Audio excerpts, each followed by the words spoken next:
नमस्कार मित्रों, आप सभी का स्वागत है आपके अपने चैनल कथा साहित्य दर्पण में, जहां हम लोग सुन रहे हैं अमृतलाल नागर जी के द्वारा लिखा हुआ उनका प्रसिद्ध जीवनी परक उपन्यास मानस का हंस। यह उपन्यास तुलसीदास जी के जीवन पर लिखा गया उपन्यास है और इसमें तुलसीदास जी के जीवन के वास्तविक तथ्यों का संकलन किया गया है।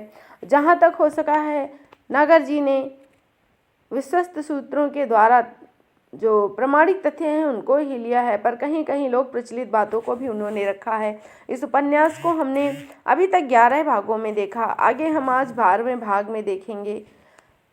तुलसीदास जी जो कि बचपन में राम भोला और अनाथ थे, युवावस्था प्राप्त करते ही वह शिक्षित होकर प्रसिद्धि प्राप्त कर चुके हैं। उनका विवाह दीनबंधु पाठक की सुशिक्षित और विदुषी कन्या रत्नावली से हो चुका है। तुलसी की ख्याति जन मन में फैली हुई है और उन्होंने तारापति नामक पुत्र को भी प्राप्त किया है। इस भाग में हम देखेंगे कि किस प्रकार से वह रत्नावली के द्वारा धिक्कारे जाते हैं, क्योंकि रत्नावली अपने पिता के पास गई हुई है और तुलसीदास जी काशी से कमाई करके लौटते हैं। उन्होंने अभी तक में गंगाराम ज्योतिषी के लिए रामाज्ञा प्रश्न की रचना कर ली है और वहाँ से वह कुछ स्वर्ण मुद्राएं प्राप्त करते हैं, जो लेकर और अन्य कमाई के साथ वह अपनी पत्नी से मिलने के लिए पुनः राजापुर वापस आते हैं। आगे तो हम देखते हैं इस भाग में आगे की कथा। राजापुर के नौका घाट पर नाव आकर लगी। आकाश घटा टोप हो रहा था। बीच बीच में बिजली चमक उठती थी। सवारियां उतरने लगी। एक वृद्ध कृषक ने किनारे की ओर बढ़ते हुए नाव वाले के हाथ में टका रखकर कहा, कैसे बेरुत की बारिश हो रही है और कैसी घटा छाई हुई है। नाव वाला बोला, अरे बरसे चाहे ना बरसे, हम तो अपने घर पहुंच गए। तुम तो पहुंच गए भैया, पर हमें भी 1.5 कोस नापना पड़ेगा। हे राम जी, हे बजरंगबली, घड़ी भर ना बरसे स्वामीनाथ तो हम घर पहुंच जाएं। तुलसीदास ही वृद्ध के पीछे बढ़ते हुए मल्लाह के पास आए और उसके हाथों में रुपया रखने लगे। केवट ने संकोच से हाथ सिकोड़ कर कहा, अरे महाराज आप न दें। क्यों? अरे आपके बैठे से तो हमारी नाव पवित्र हो गई। अरे भैया आ गए। किनारे से राजा भगत तुलसी को देखकर चिल्लाए। उन्हें देखते ही तुलसी के मन में कलिका सी खिली। उत्साह से चिल्लाकर कहा, हे राजा, किसी ढोंगी वाले को पकड़ लो और नाव वाले से ले लो, संकोच ना करो। जब हम कमाते हैं तो तुम्हारी कमाई क्यों छीने। नाव वाले के हाथ में रुपया रख अपनी गठरी उठाए हुए जल्दी से किनारे पर उतरने लगे। राजा ने अपना एक हाथ बढ़ाकर गठरी ली और दूसरे से तुलसी का हाथ पकड़ा। किनारे आकर दोनों मित्र एक दूसरे को स्नेह भरी दृष्टि से देखते हैं।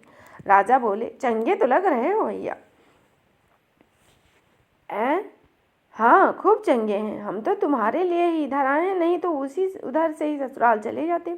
ऐसी क्या उतावली है भला? भौजी और मुन्ना दोनों मजे में हैं। कल नाव को भेजकर खबर पठाए देंगे। हाँ अच्छा, यही ठीक है। तुलसी पंडित ने कहने को तो हाँ कह दी, पर उनका मन अभी निश्चय पर दरअसल पहुंचा नहीं था। राजा से बोले, हम तो तुम्हें हुंडी देने के लिए इधर आ गए। सोचा कल चित्रकूट चले जाओगे तो हरजीमल सेठ के यहाँ से भुना लाओगे। होली पर खर्चा और पानी हो जाएगा। अच्छा किया जो इस बहाने इधर चले आए। इस समय तो हमारे घर ही चलो आओ, कहकर राजा ने बाह थामी और बढ़ चले। हम समझते हैं राजा कि चले ही जाएं। तुलसी ने आगे बढ़ते हुए डग फिर किनारे की ओर मोड़ लिए। राजा ने पलटकर बाह कसी और कहा, देखते नहीं पानी लदा है, हवा तेज चल रही है। फिर गंगेश्वर और उनकी घरवाली का स्वभाव तो जानते ही हो।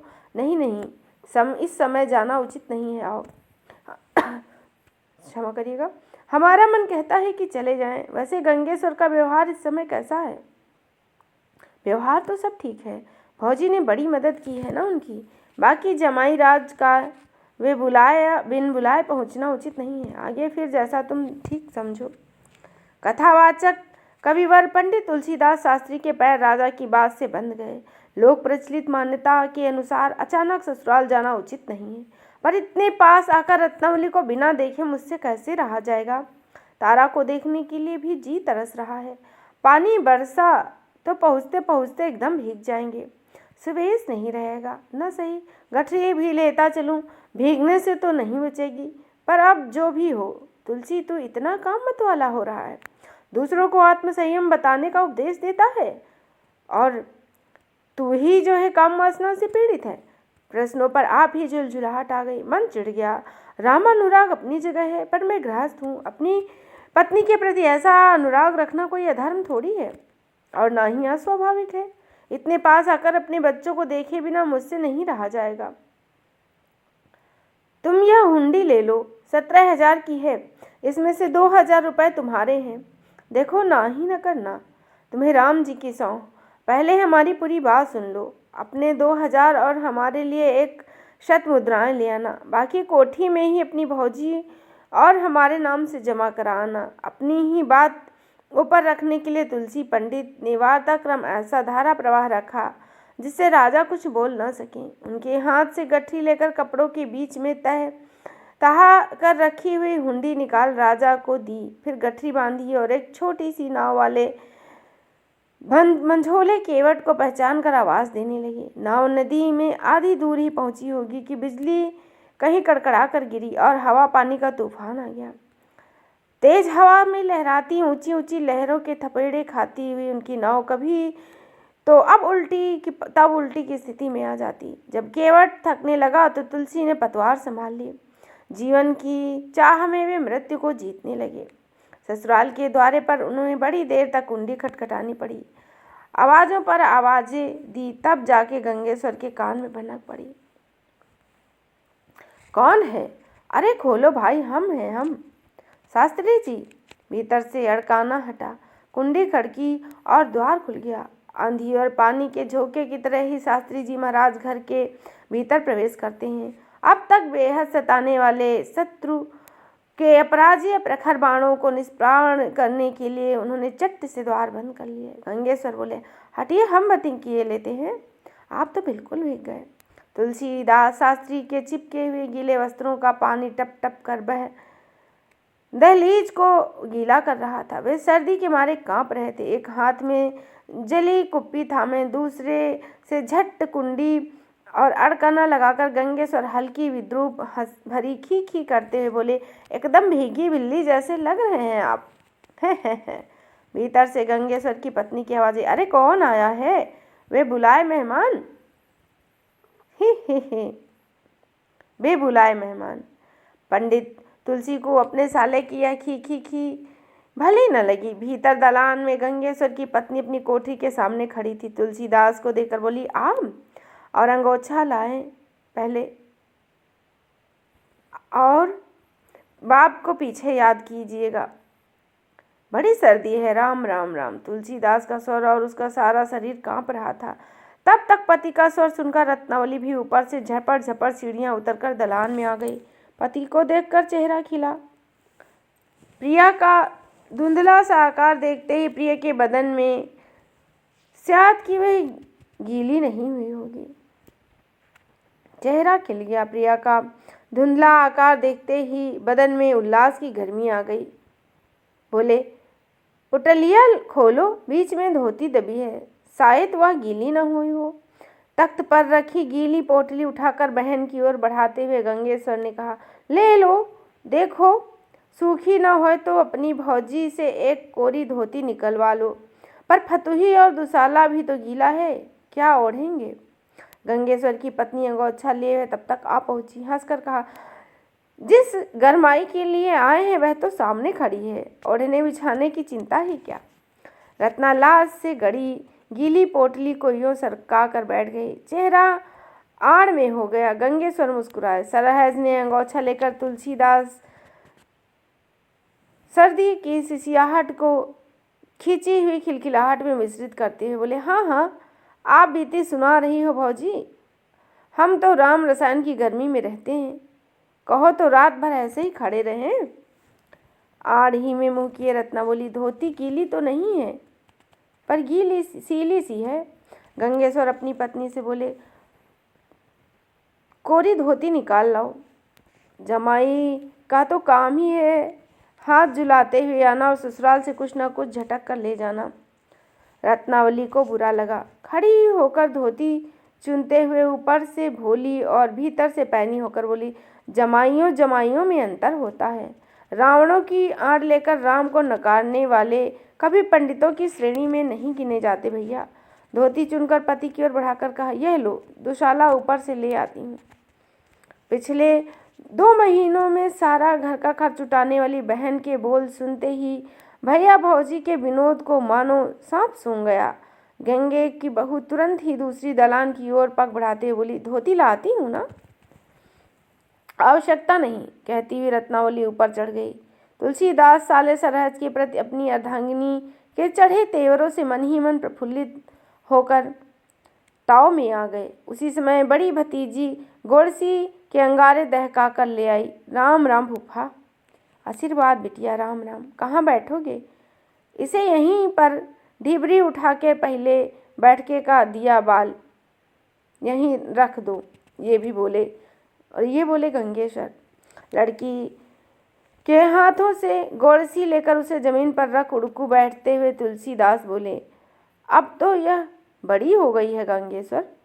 लड़की ढिबरी उठाकर दहलीज की ओर बढ़ी, किंतु जैसे ही वह ऊपर की सीढ़ियों के सामने से गुजरी वैसे ही उसने गोद में तारापति को लेकर अपनी बुआ को उतरते देखा। उन्हें दिया दिखाने के लिए वह वहीं खड़ी हो गई। बच्चे को देखकर पूछा, मुन्ना सो रहा है बुआ? रत्नावली ने छोटा सा उत्तर दिया और आंखें तपाए हुए बैठे पति की ओर देखा। बेटे के साथ आती हुई प्रिया को देख तुलसी पंडित का हिया हरख उठा। चोला मदमस्त हो गया। डिबरी का प्रकाश दहलीज की ओर बढ़ते हुए अब दूर हो गया। फिर भी दुसाले पर दृष्टि डालते हुए पूछा, यह मेरे दुसाले ही जैसा दूसरा कहाँ से आया? बप्पा का है, वे इसे दे गए हैं। दुसाला ओढ़ते हुए तारापति की ओर भावभीनी दृष्टि से देख रहे तुलसी दास ने पत्नी की बात से चौंकर पूछा, कहीं गए हैं बप्पा? बहन के कुछ कहने से पहले ही गंगेश्वर बोल उठे, बसंत पंचमी के दिन तीर्थ यात्रा पर गए हैं। हमसे कह गए हैं कि लौट कर आने की संभावना अधिक नहीं है। अपनी विशेष जमा पूंजी तारापति को ही दे गए हैं। रत्नावली को बुरा लगा, पूछा, कौन सी विशेष संपत्ति थी? अरे बहनी, गंजेड़ी भंगेड़ी की बातों का बुरा मानती हो? यह तो जिस थाली में खाते हैं उसी में छेद करते हैं। गंगेश्वर की पत्नी ने कहा, चुप कर, नहीं तो सन्यास लेके निकल जाऊंगा। अच्छी तरह से दुसाला ओढ़कर पत्नी की गोद में अपने बेटे को लेने के लिए हाथ बढ़ाते हुए तुलसी पंडित बोले, सन्यासी बनकर फिर भौजी के आगे ही भीख मांगने आओगे?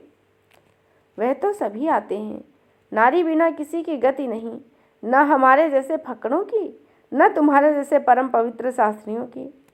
यात्रा से आए तो सीधे भागते भागते यहीं आ गए, एक रात की भी बसर नहीं हुई। हाँ हाँ हाँ। पति की बात सुन तुलसीदास की सलह हंस पड़ी। पिता की गोद में आते ही तारापति चौंक कर जाग पड़ा। उसे देखने की खुशी में तुलसी ने साले के विनोद को झेल लिया। बात बनाते हुए बोले, मैं तो इसके मोह में आया हूँ, चलो चल के बैठे भाई। अरे वर्षा तो थम गई लगती है। चलते हुए दलान से आकाश को झांक कर तारे भी निकल आए हैं। गंगेश्वर पड़ोस गोड़सी उठाते हुए तुलसीदास से बोला, शास्त्री जी, थकान लग रही हो तो भांग वांग घोट दे तुम्हारे लिए। अरे भैया, भांग तो तुम्हारे जैसे परम पुरुषार्थियों के लिए ही शिव जी ने बनाई है। हम तो अपने कर्मानुसार साक्षात भांग बनकर ही पैदा हुए हैं, पिसते हैं, छनते हैं, और उसका नशा हमारी ननंदिया को चढ़ता है। कहकर सलहज खिलाकर हंस पड़ी। तुलसीदास और गंगेश्वर भी हंसे। लाज भरे क्रोध में रत्नावली अपनी आवाज़ को धक्का देती हुई बोली, जाओ भौजी, तुम भी बड़ी वो हो। आधी पौन घड़ी के बाद भोजन इत्यादि करके तुलसी और रत्नावली अपने कमरे में पहुँचे तो चहक रहे थे। तुलसी ने कहा, विश्वामित्र सच कह गए हैं, जाया ही घर होती है। आज मैं परम आनंद मग्न हूँ। रत्नावली बच्चे को थपक कर सुलाने और उसे अच्छी तरह उड़ाने के बाद पति की खाट पर आकर बैठ गई और बोली, अब बताओ काशी में कैसी रही? तुलसीदास तकिए का सहारा लेकर मस्ती से बैठते बोले, शंकरपुरी मेरे लिए सदैव भाग्यशाली रही। जानती हूँ इस बीच मैंने कितना कमाया? मैं क्या जानूँ, मेरे हाथ में लाकर रखते तो मैं भी जानती। तुम्हारे लिए ही तो कमा कर लाया हूँ। तुम और यह मेरा तारापति, मेरी कमाई की प्रेरणा तो तुम ही दोनों हो, अन्यथा भिखारी को क्या चाहिए? बड़े भिखारी बेचारे। पंडितों को मैंने बहुत देखा है, जब लक्ष्मी नहीं मिलती तो दार्शनिक बन जाते हैं, और जब मिलती है तो राजा महाराजा भी उनके आगे भला क्या ठाठ करेंगे, ऐसे रहते हैं। पत्नी की बात सुनकर तुलसीदास हंस पड़े। लक्ष्मी जी ने इस बार मेरी अद्भुत परीक्षा ली, लेकिन राम कृपा हुई, लोभ से बचा और अर्थ सिद्धि भी अच्छी हो गई, कहकर तुलसीदास ने रामाज्ञा प्रश्न रचे जाने की कथा और 1.25 लाख का इनाम मिलने की बात भी सुनाई और बोले, मैंने ठीक किया ना। रत्नावली के मन में 1 लाख रुपया निकल जाने की कचोट थी। उसने कोई उत्तर न दिया। तुलसी ने फिर पूछा, क्या तुम इसे अनुचित मानती हो रत्ना? पैताने की ओर गुड़मुड़ी मारकर लेटी हुई रत्ना बोली, धन तो वास्तव में राम जी ने हमें दे ही दिया। तुलसीदास गंभीर हो गए, बोले, स्वार्थ से तनिक ऊपर उठकर सोचो रत्ना, मैं अपने बाल बंधु का अधिकार हनन करता? मैंने तो उन्हें यह भी नहीं कहने दिया कि प्रश्न मैंने विचारा था।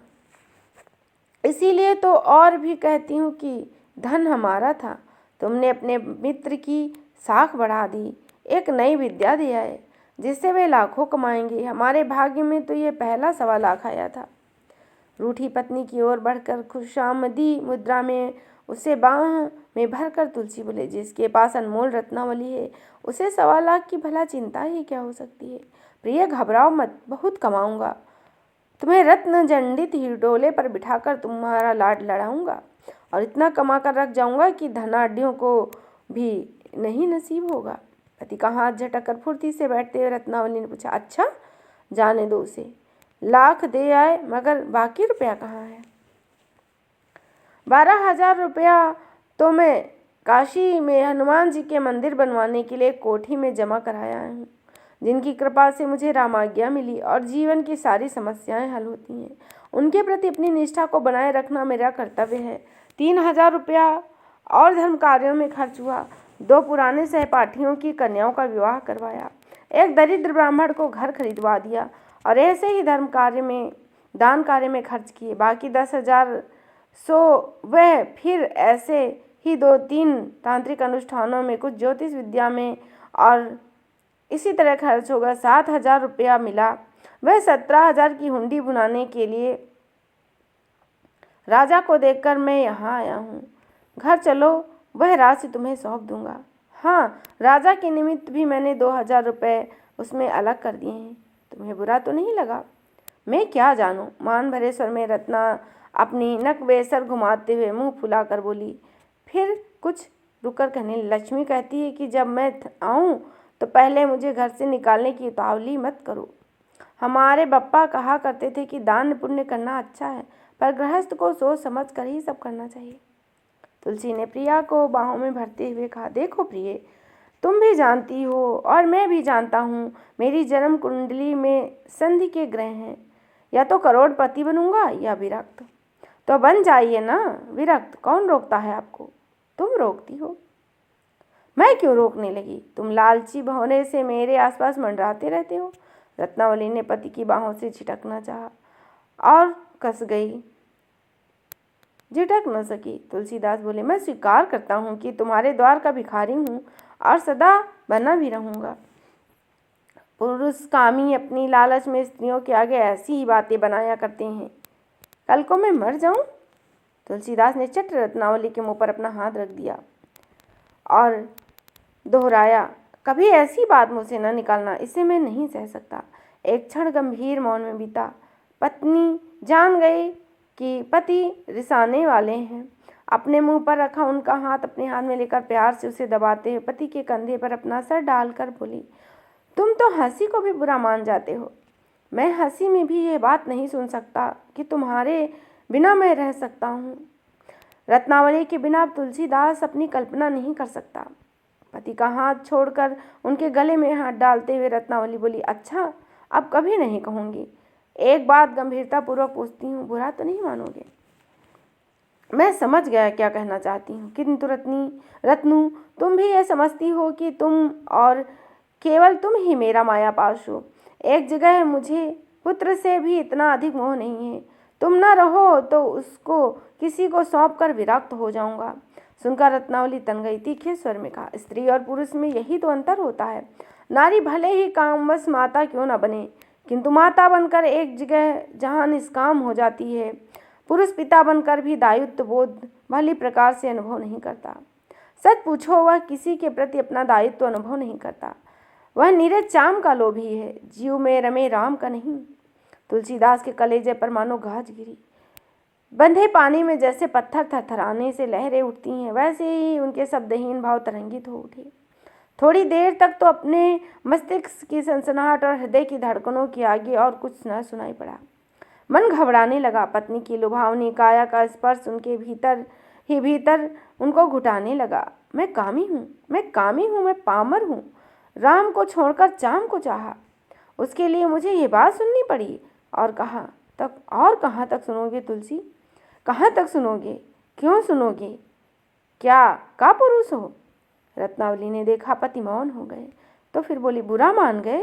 तुलसीदास ने कोई उत्तर नहीं दिया। रत्ना ने कहा, मैं क्षमा मांगती हूँ। तुलसीदास गंभीर स्वर में बोले, तुम्हें क्षमा मांगने की आवश्यकता नहीं है। तुमने सच ही कहा, मैं कामी हूँ। काम के बस होकर कदाचित मैंने दीवाने की तरह तुम्हें चाहा है। मैंने रत्नावली को नहीं चाहा। मैंने तो अपनी चाहत को ठीक से पहचाना भी नहीं। रत्नावली ने देखा पति सचमुच दुखी हैं, तो उनसे लिपटते हुए बोली, काम तो स्त्री पुरुष के बीच प्रेम बढ़ाने का बहाना मात्र है। क्या मैं इच्छा नहीं करती? मैंने तो हंसी हंसी में ताना दे दिया, तुम तो सचमुच रूठ गए। रूठा नहीं रत्ना, तुम्हारी वाणी से स्वयं सरस्वती ने जो ज्ञान बोध दिया है, उससे मौन अवश्य हो गया हूँ। अरे भूलो यह बात, सारा जीवन पड़ा है, फिर ये बातें कर लेना। तुम लेटो, मैं पैर दबाऊं? नहीं, मैं गुरु से पैर नहीं दबा सकता। रत्ना रूठ गई। यह कैसा विनोद है? मैं तुम्हारी गुरु कब से हो गई? रूखी हंसी हंसकर तुलसी ने कहा, अभी कुछ ही क्षणों पहले तुमने मुझे गुरु मंत्र दिया। तुमने मुझे सच्चे प्रेम मार्ग का रास्ता दिखाया है। खरी गुरु हो। रत्ना रोने लगी। कहा, इतना लज्जित करोगे तो सच कहती हूँ, कुएं में जाकर डूब मरूंगी। तारापति उसी समय चौंक कर सहसा जोर जोर से रोने लगा। रत्नावली उसके रोने पर भी ध्यान न दे सकी, आप ही बैठी रोती रही।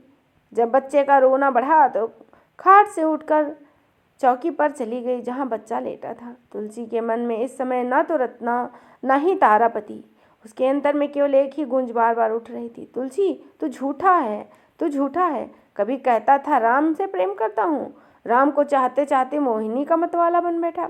मोहिनी से मुक्त हुआ तो रत्नावली का दास बन गया।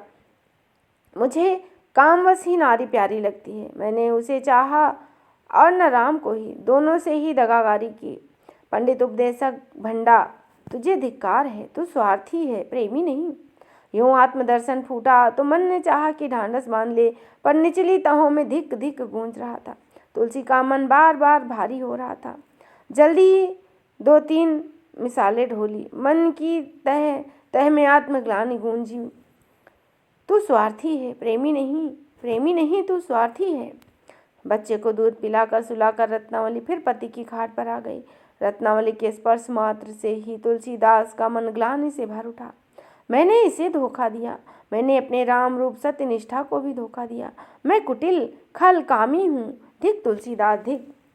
तुलसीदास के मुख पर झुककर रत्नावली ने प्यार से धीमे से स्वर में पूछा, सो गए? तुलसीदास ढोंग साधे आंख मूंदे पड़े रहे। प्रिया के होंठ, उसकी गर्म सांसों का स्पर्श, अपने ऊपर उसके शरीर का हल्का सा लदाव उन्हें फिर मतवाला बनाने लगा, किंतु हट उन्हें भीतर से कस रहा था। मन कहने लगा, अब नहीं तुलसी, अब नहीं, अबलव नसानी हूँ, अबला नसई हूँ। चुम्बन उत्तेजक है, मादक है, किंतु प्रलोभन छोड़कर तुलसी का लोभ तज, राम को भज, राम को भज। अबला नसानी हूँ, अबला नसई हूँ। काव्य तरंग झक बन गई। रत्नावली धीरे धीरे पति के पैर दबाने लगी। नारी रूपी बहेलिया अपने जाल से निकले हुए पंछी को फिर से फंसाने के लिए दाने डालने लगा। अपनी काया पर नारी का मचलता हुआ मादक हाथ पुरुष की काम चेतना को रोष दिलाने लगा। काम की शक्ति के आगे राम हारने लगे। नहीं, मेरे राम नहीं हारेंगे। अब मैं प्रेम को निष्काम रूप में देकर ही रहूँगा। अबला नसानी हूँ, अब न नसई हूँ। राम कृपा भव निशा सिरानी, जागे पुनि न डसई हूँ। रत्नावली हार कर सो गई। अपने कलेजे पर रखे हुए उसके हाथ के बोझ को तुलसीदास असह्य भार मानकर सहते रहे। राम राम जपता हुआ उनका मन बीच बीच में बहुत उछलता मचलता। कई बार जी चाहा कि रत्नावली को अपने अंक पास में भरकर चूम लें, किंतु मचल मचल कर वे फिर थम गए। तुलसी ने ठानी सो ठानी, नारी की आकर्षक शक्ति और सौंदर्य ने 2 बार हमें राम से विलग किया, नहीं तो इतने वर्षों में यह भागा तुलसी सौभाग्य बन गया होता। शंकराचार्य सच ही कह गए हैं, मोक्षार्थी के लिए नारी नरक का द्वार है। आयु प्रतिक्षण छीज रही है, यौवन दिनों दिन बासी पड़ता चला जाएगा, जो दिन जाता है वह लौट कर नहीं आता। यह काल जगत भक्षक है। रत्ना ने उस समय ठीक ही कहा था, ये भी किसी दिन मर जाएगी, सभी जीवधारी मरते हैं। फिर ऐसे से प्रेम क्यों करें जो मरे, ऐसे से प्रेम करो ना जो अजर है, अमर है, हंसी में भी ताने ना दे। ना ना, अब तो करे एक रघुनाथ संग, बांग जटा सिरकेश, हम तो चाखा प्रेम रस, पत्नी के उपदेश। आधी रात बीत गई, रत्नावली सो रही थी। मन में एकाएक आदेशों के ढोल बजने लगे। मत जा, प्रेम मार्ग कठिन है, मत जा। किंतु दूसरा मन अपने ही आन में सदा रहा। काव्य तरंग झक बनकर लहरा रही थी। नहीं नहीं, राम कृपा भव निशा सिरानी, जागे पुनि न डसई हूँ। दबे पाँव उठे, बच्चे के पास जाकर एक बार उसे देखा। पत्नी को अपना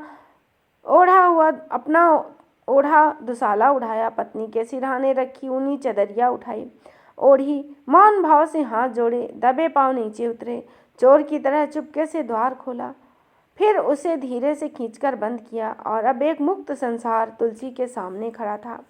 सनसनाती हुई हवा की तरह वे अपने नए भावों में चले जा रहे थे। काव्य तरंग झक बनकर लहराती हुई मन में बोल रही थी, अब लो नसानी हूँ अब ना नसई हूँ, अब लो नसानी हूँ अब ना नसई हूँ। सारी रात बीत गई, तुलसी के पैर न थके और न मन। ऐसा लग रहा था कि घर और घरवाली की पकड़ाई से दूर होने के लिए वे पृथ्वी की दूसरे छोर पर चले जाएंगे। हृदय और मस्तिष्क में राम को पाने और मानो पूरा समझौता कर चुका था। अब वे राम के सिवा कुछ नहीं चाहेंगे। धन, वैभव, पुत्र, पत्नी, मित्र, नाते गोतियाँ, किसी से भी उनको सरोकार नहीं। एक भरोसो एक बल, एक आस विश्वास, राम रूप स्वाति जलदे, चातक तुलसीदास। यमुना किनारे किनारे वे रात भर कितने कोस चले, यह कहना स्वयं उनके लिए असंभव था। हाँ, बम्ब बेला में मुर्गों की बांग ने उन्हें इतना होश अवश्य दिया कि प्रातःकालीन कर्मों से निवृत्त हो जाने का समय आ गया। एक जगह वे स्नानादि कर्म के लिए रुक गए। धरती पर बैठने लगे तो लगा कि उनसे बैठा न जाएगा। कमर एकदम अकड़ गई। किसी तरह बैठ गए तो टांगे फिर डगमगा गई।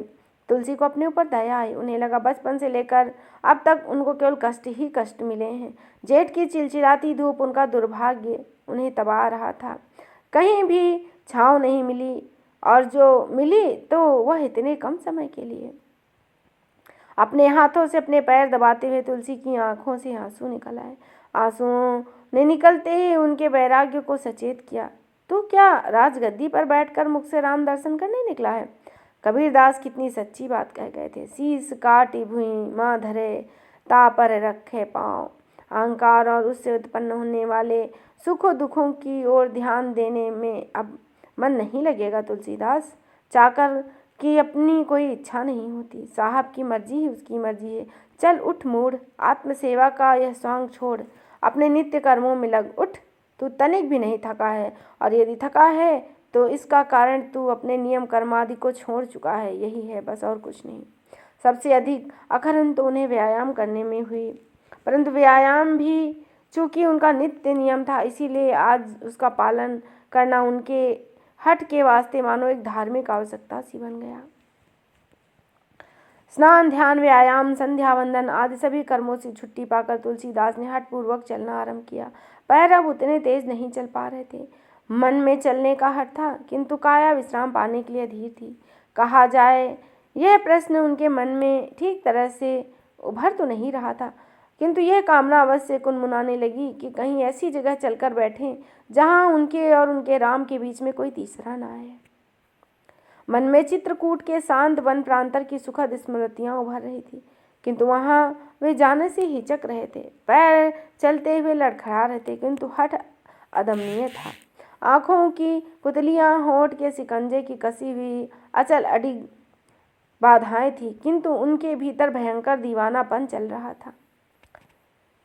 रात भर की जगी हुई आंखें यूं भी लाल थी, किंतु उस लाली में मन का दीवानापन मानो श्रृंगार सुलगा रहा था। बीच में दो छोटी छोटी बस्तियां पड़ी, किंतु वहां भी वे रुके ना। उनकी लड़खड़ाती हुई चाल, उनकी अंगारे जैसी आंखें और कसा हुआ मन देखकर पहले बस्ती के पास खेलते हुए बच्चों ने उन्हें पागल समझकर छेड़ना आरंभ किया। तुलसीदास की चलती हुई मानसिक स्थिति ने उनके स्वाभिमान को स्वाभाविक रूप से ठेस पहुंचाई और वे वहां न ठहर सके। दूसरी बस्ती दूर से ही झलकी, पर वे उधर से कतराकर फिर नदी के किनारे जंगल की ओर मुड़ गए। दोपहर हुई, सूरज ठीक सिर पे आ गए, पैर लड़खड़ाने लगे। चलते चलते एक जगह ठोकर खाकर गिर पड़े। शरीर की चोट ने मन को धमक दिए। क्यों नहीं चलता मन? ज्ञानी होकर भी अज्ञानी बनता है। विश्राम कर फिर चल। पर विश्राम कहाँ करे? उठकर बैठ गए। आंखों के अंगारे अब राख की गुदड़ी ओढ़कर चमक रहे थे। उनमें थकान और हताशा की परतें जम गई। कंठ सूख रहा था। अपने गले को सहलाते हुए उन्होंने नदी की ओर देखा। पेड़ों की झुरमुट से पानी झांक रहा था। बस उठकर वहां तक चले, भर जाए तो प्यास बुझ जाए, लेकिन चले कैसे? काया उठ ही नहीं पा रही है। पानी है, प्यास है, प्यासे के पास पानी पहुंचने की शक्ति नहीं है। मृग मरीचिका की मन स्थिति में रत्नावली पानी की लुटिया लिए बार बार सामने आ जाती। कानों में उसका स्वर घूमता, पी लो, अपने को मत सताओ, आ जाओ, लौट के आओ। नहीं, अब लो नसानी हो, अब ना नसई हो। यही धुन उनके मन में बार बार लगी रही। राम राम राम। तूने उनका स्वर मुक्त होकर राम राम की बावली पुकार कर रहा था। इसी तरह तुलसीदास जी बहुत ही थके, हताश, निराश थे। वे झलक रहे हैं राम। नदी किनारे बैठे हुए अपनी हथेली का चुल्लू बनाकर जानकी जी को पानी पिला रहे हैं। आंखों में ऐसा साफ दृश्य मानो आनंद में मग्न हो रहे हो। साक्षात उन्होंने राम जानकी के दर्शन किए। आंखों के आगे अंधेरा छा गया। मत्थे पर लगी करारी खरोंच से खून उभर आया। पैरों ने जवाब दे दिया। शरीर निर्जीव सा होकर गिर पड़ा। जब आंखें खुली तो देखा एक काली गोल मुखवाली नाक नक्शे से सुहानी स्त्री अपनी गोद में उनका सिर रखे हुए दोने में भरे पानी से उनका सिर का घाव धो रही है। तुलसी के मन में न नारी आई न नर। वह स्त्री एक सहारा थी, भरोसा थी, निर्बल का बल थी। मन को बड़ा अच्छा लगा। देने वाले से मांगने वाले की चाह जगी। पानी पानी। तुलसीदास फिर मूर्छित हो गए। आदिम जाति की उस युवती ने उनका उपचार किया, पानी लाई, पिलाया और उन्हें सहारा देकर बैठाया। नारी के गदराए शरीर का स्पर्श विचार की चेतना के साथ भी बुरा न लगा। टूटे को इस समय सहारा चाहिए। मन रे, कोई तर्क न कर, चुपचाप बैठ, सुख ले। यह न नारी है न नर, केवल निराधार आधार है। तुलसी के मन को इस समय सहारे की इतनी अधिक आवश्यकता थी कि वे इसे स्वीकार करने के लिए हर तर्क को उसी हर से नकार देते थे जिसके बूते वे रात भर यहाँ तक चल कर आए। वहाँ से चले तो मैं तुम्हारे घाव पर लेप लगा दूंगी, दूध गर्म करके पिला दूंगी। मेरा घर दूर नहीं है, ऐसा उस स्त्री ने कहा। घर शब्द कान से टकराया। मन में फिर हटकी जो दूर। कहा नहीं, कोई तुम्हें मारेगा नहीं। मेरे घर में कोई मर्द मानुस है ही नहीं। मैं अपने मालकिन अपने आप हूँ, कोई कुछ न कहेगा। आओ आओ, उठो। युवती उन्हें उठाने के लिए झुकी। काया से काया लगी। तुलसीदास सिंहर उठे। उससे हाथ झड़क कर कहा, जाओ माई, मुझे अकेला छोड़ दो। युवती झटका खाकर उठकर खड़ी हुई। आंखें तरेर कर कहा, नहीं चलते तो न सही, पर मुझे माई क्यों कहते हो? क्या मैं तुम्हारी माई जैसी हूँ? तुलसीदास को इस समय तक तर्कों से चिढ़ थी, पर अपनी उपकारिणी के प्रति के वे कठोर नहीं होना चाहते। विनम्र स्वर में कहा, वैरागी के लिए सभी स्त्रियों माँ और बहन ही होती हैं। तुमने मेरा उपकार किया तो मैं तुम्हें बहन कहकर पुकारूंगा। न माई न बहन, हम हैं रामकली। तुम्हारे मन में औरत को लेकर अब भी पाप जागता होगा, सो माई बहनी कहकर उससे बाड़े में घेरते हो। मेरे मर्द को मरे 5 बरस हो गए। मेरा मर्द मेरे मन में भी बैठा है। बाकी सारे मर्द मेरे लिए वैसे ही हैं जैसे कंकड़ पत्थर, गाय बैल, संगी साथी। तुम अपने को बड़ा मर्द समझते हो ना, तो चलो, मैं कोई तुम्हारे साथ घर बैठा हुआ करने तो नहीं जा रही। आए बड़े बैरागी कहीं के। रामकली गुस्से के मारे पैर पटकती हुई चली गई। बाबा पुकारते रहे, रामकली रामकली। फिर ऊपर का स्वर तो मौन हो गया, पर मन पुकारता रहा, रामकली रामकली। उनको जर बढ़ गया। वे सारी दुनिया और गूंजे गठरी समेटकर मूर्छित होकर गिर पड़े। दोपहर ढली। किसी ने झिझोड़ने और बैरागी बैरागी कहने से आंखें खुली। रामकली सामने थी, उनसे कह रही थी, लो दूध पी लो। तुलसीदास जी की आंखों में श्रद्धा जगी। कुछ न कहा। उन्होंने यूं अपने शरीर का सहारा देकर उसने बिठाया। अपने हाथों को मिट्टी के तौले से दूध पिलाने लगी। तुलसी की आंखें मूंदी। मर्द सुख में दूध पीते हैं, दुख में पीने के बाद आंखें खोलकर तृप्ति एवं कृतज्ञता की दृष्टि से रामकली को देखा। बोली, देखो तुम्हारा जर बढ़ गया है, तुम तप रहे हो। धूप अब ढल रही है, थोड़ी देर में ठंड बढ़ेगी तो तुम जड़ाने लगोगे। मेरे घर चलो, 2 दिन में चंगे हो जाओगे। तुलसीदास के मन में संकोच जागा। रामकली के शरीर का स्पर्श बोध भी जागा और वे तुरंत ज्वर के आवेश में तनकर बैठ गए। रामकली हंसने लगी। पाप जागा? कैसे वैरागी हो? मेरे मन में तो मेरा मर्द बैठा है, पर तुम्हारा मन शायद सूना है। सूने घर में तो भूत प्रेत रहते ही हैं। कहकर रामकली खिलखिला उठी। जड़ के आवेश में मैली कुचैली कृष्ण सुंदरी रामकली की खिलखिलाहट ने मानो आस्था की चांदनी बिछा दी।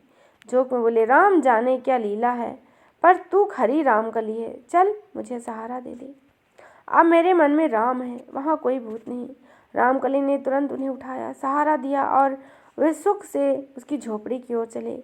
वन के वृक्षों एवं पत्तों में हिलकर तुलसी के मन में राम गूंज रहे थे। ऐसा लग रहा था कि हिलती ढाले एक झोंका लेंगी और दूसरा रा का और पहला रा का और दूसरा माँ का। रामकली का एक डग रा बनकर बढ़ता और दूसरा माँ। संत बेनी माधव उस दिन बड़े ही दुखी और उदास थे। बाबा अखाड़े में कुश्ती लड़ते लड़कों के दांव पेच देखकर और उनको कुछ गुर सिखा रहे थे। शत्रु यदि शक्ति के भाव में प्रबल हो तो उसे किन किन दांव पेचों से पराजित करना चाहिए, यही सब बाबा बता रहे थे। बाबा वाह बाबा कहने लगे। राजा भगत भी वहीं खड़े मजे ले रहे थे। बाबा बोले, अरे बुढ़ाऊ, एक पकड़ हमारी तुम्हारी भी हो जाए। सब हंसते हुए बोले। राजा भी हंसने लगा। अरे अब तुम से क्या लड़े, जिन दांव पेचों से तुम हमें मारोगे भैया, उन्हीं से हम भी तुम्हें पछाड़ेंगे। दोनों पहलवान चित्त होकर गिरेंगे और यहीं लड़के हंसेंगे। बाबा ने हंसते हुए अखाड़े से बाहर निकलकर और राजा के कंधे पर हाथ थपथपाकर कहा, ठीक ही है, हम दोनों जन्म जन्मांतर से एक ही शत्रु से लड़ते रहे, तो अब आपस में क्या लड़ेंगे। मंगलू बड़े जोर से हंसा, कहने लगा, वाह बाबा वाह।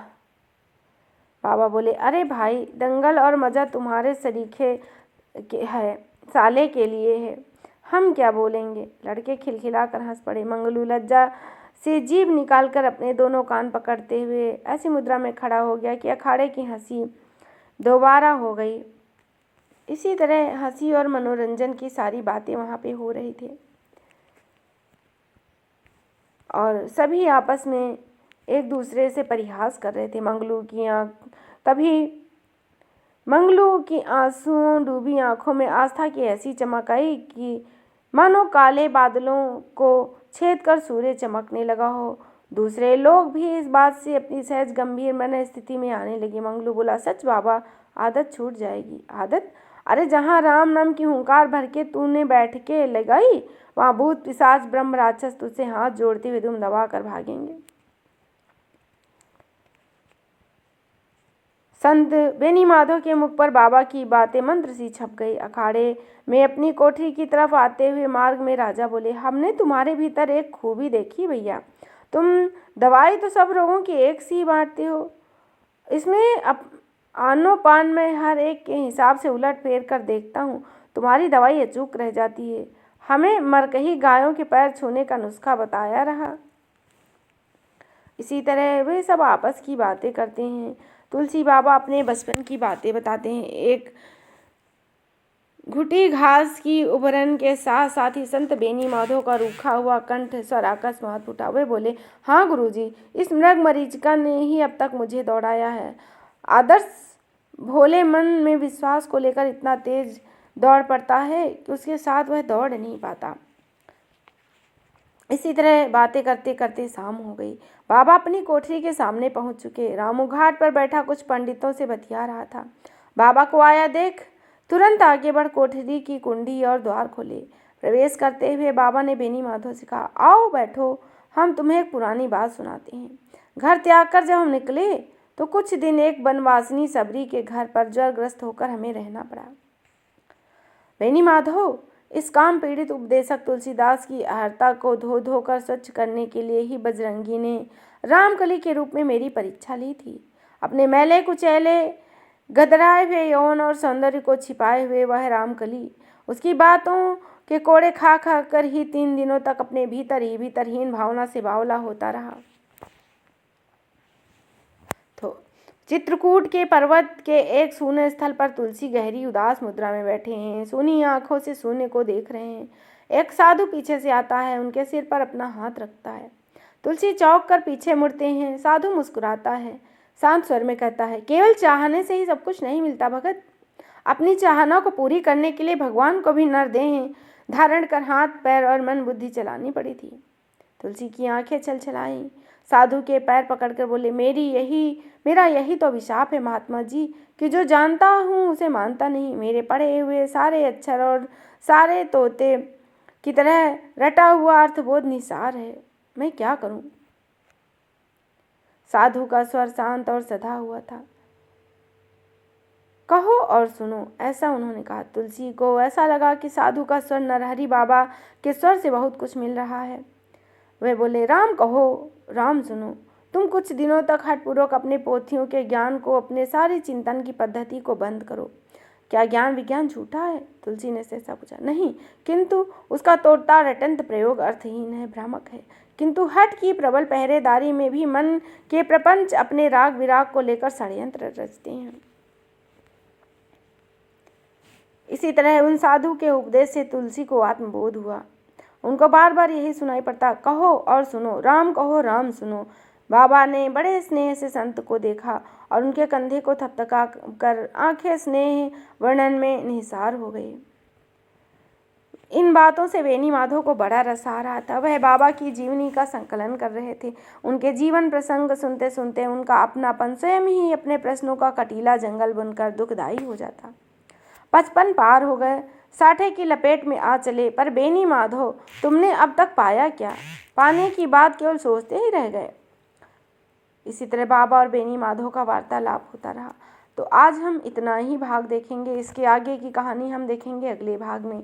तो पुनः हम आपसे भेंट करेंगे। यदि आप कोई सुझाव देना चाहते हैं तो आप हमें कमेंट के माध्यम से सूचित करें। हमारे चैनल को सब्सक्राइब करें, मित्रों में शेयर करें और हमारे उपन्यास अमृतलाल नागर जी के द्वारा लिखे हुए मानस के हंस को लाइक करें। उन्हें आपसे भेंट करेंगे। तब तक के लिए धन्यवाद। जय हिंद, जय हिंदी।